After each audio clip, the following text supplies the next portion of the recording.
It's been almost a year since Ottawa was caught up in the game of cabinet speculation, my favorite game, not. So there's a card game now that lets you play Prime Minister and you put together a cabinet of your own whenever you want. Gender equal, got it regionally balanced, you decide. So why make a game out of appointing a federal cabinet? And most importantly, how do you win? Joining me now from Montreal, Concordia University Associate Professor David Waddington and PhD candidate William Robinson. Nice to see you. Hi, nice to see you too. Okay, so I don't know who wants to go first. Maybe I'll start with you, William. Why did you want to make this game? So this game came out of the landmark cabinet that Justin Trudeau formed last year around this time. We were thinking about what impact it would have for people to see a cabinet of Canadians that looked like them. And in talking to some people, they began to say they were inspired by that cabinet. And so we thought, why not make a game that people could play in high school and start seeing themselves reflected in Canadian politics? And then from there, we thought, how could we teach someone about something like this in addition to just showing them faces that looked like them? And so we decided to work on making a game that would help communicate that. Okay, and so David, why did you think a game would be? Why did you think this would be fun? Well, when Will brought me this idea, I immediately saw the appeal because it features recognizable figures, real members of parliament, members of the cabinet and the shadow cabinet, and you get to simulate the process of making a cabinet. And as a professor in the Department of Education with an interest in games, one of my great beliefs is that if you want to learn about a political or social problem, one of the best ways to do that is actually to simulate it. And this game is a really fun way to simulate putting a cabinet together. It's not an exact simulation, of course, but we made some sacrifices maybe in the name of fun, I suppose, and playability. Okay, so what do people have to keep in mind as they're playing? Like what is the goal of what they're doing other than to learn something? Sure, so when players are trying to build their cabinet, they're drafting cards from a pile in the middle. And the idea is you want to make sure that your cabinet reflects what the voters want in that particular game. And at the beginning of every game, what the voters want gets altered slightly so there's replayability. In some cases, you'll be looking for gender parity, other times experience, or perhaps a representation of all the different regions in Canada, or an increase in diversity, which can include differently abled MPs, Indigenous MPs, or MPs of a visible minority. And so in trying to hold all these things together, you realize that there are difficult trade-offs that you have to make, and that if you want to go for a meritocratic experience maximum kind of cabinet, you'll have to sacrifice things that we believe in as Canadians, like gender parity and diversity. But vice versa, you'll have problems the other way around, going only with one.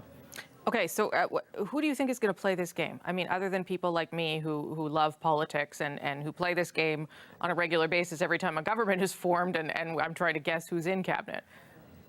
So, go ahead, David. I mean, we're giving the game away currently to teachers. I mean, the game is free if you go to our website, cabinetshuffle.ca, and you're a junior high or high school teacher, you can request a copy of the game. We have a limited number of copies available. But we're really hopeful that the game will be useful in schools because it's interesting to teach students about this process as part of a civic education curriculum. And we feel that playing a game like this is more fun than the regular curriculum that's on offer a lot of the time. We feel teachers are going to be excited about this as a tool that they can use in their classrooms.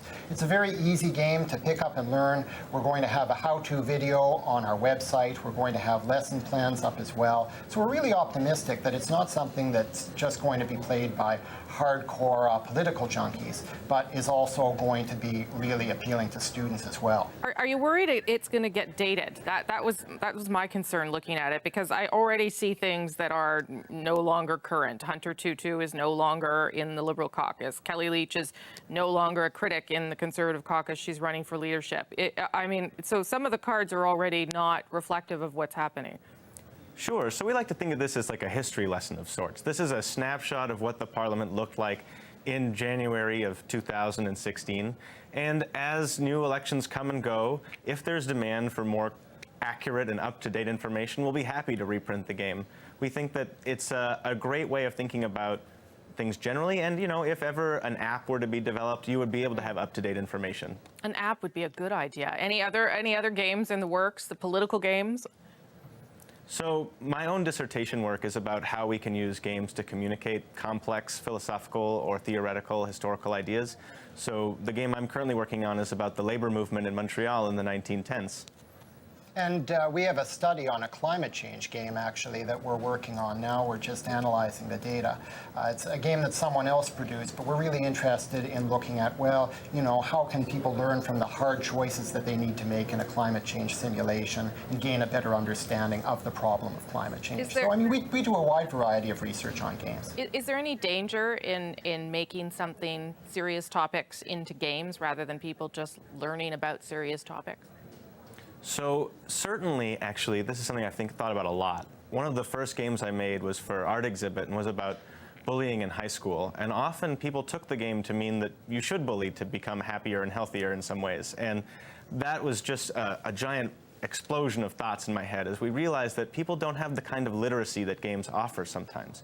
And so for us as game scholars, we have to think simultaneously about how to inculcate a kind of literacy in players while at the same time leveraging these really cool new abilities that games have to communicate that go above and beyond, let's say, text or cinema sometimes.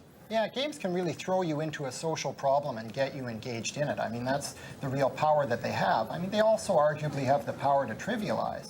But I mean, we did some research on a nuclear war simulation, for example, and we found that it raised awareness of the problem of nuclear weapons proliferation, helped people think critically about the problem. So games have tremendous educational potential as well. We feel confident about that. Okay, well, I have my pack of cards. I actually might just tape it all up on the wall, and as people decide they're no longer going to be MPs, I can just tear them down off the wall. Exactly. That's great. My dream is to actually get every one of my cards signed by the MPs. I've already got my first one. Alexandre Boulris, my local MP, has managed to give me some of his time for that. And we'll be sending out a copy to each MP out in Parliament very soon so they can do the same. Well, I'm very keen to see the game circulate on the Hill. I'm betting I can get more cards signed than you. That is true. I would win that game. I would love to see your collection, I must say. All right, thanks, fellas. I appreciate you joining me today. Thank you very much. Thanks so much. I can't wait for that labor movement game. It'll be a barn burner on Saturday night. Okay, coming up on Power and Politics.